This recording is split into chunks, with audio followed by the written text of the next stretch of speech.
Katotohanan kaya ang bali-balita ngayon na di umano ay hinahanap ni Vice Ganda ang kontraktor ng McDonald na kung saan ay makikitang nagiba sa nasabi nga pong lindol na naganap sa Cebu noong September 30. Mula sa isang post ng isang Facebook page, narito po ang kanyang ibinahagi na kung saan ay tila naiiyak na nga si Vice Ganda dahil hindi nito makontak ang kontraktor.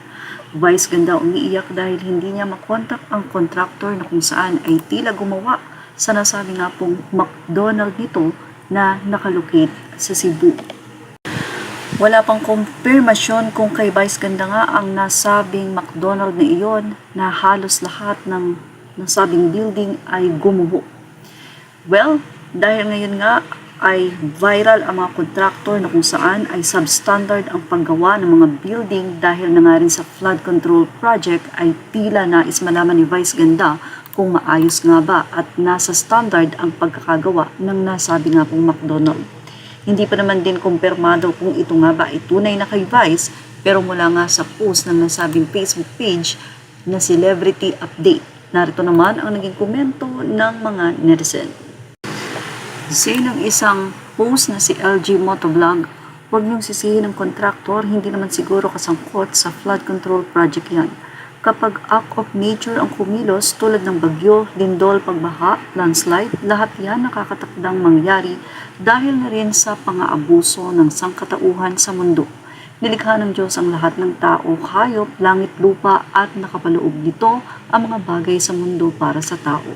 Ang kaso, inaabuso ng tao kaya ito ang realidad na naganap ngayon. Walang matatag na bagay, pati dignidad na babayaran ng ilang tao na inihalal natin na nasa puder na ng may kapangyarihan ay naging sakim sa mga bagay at salapi.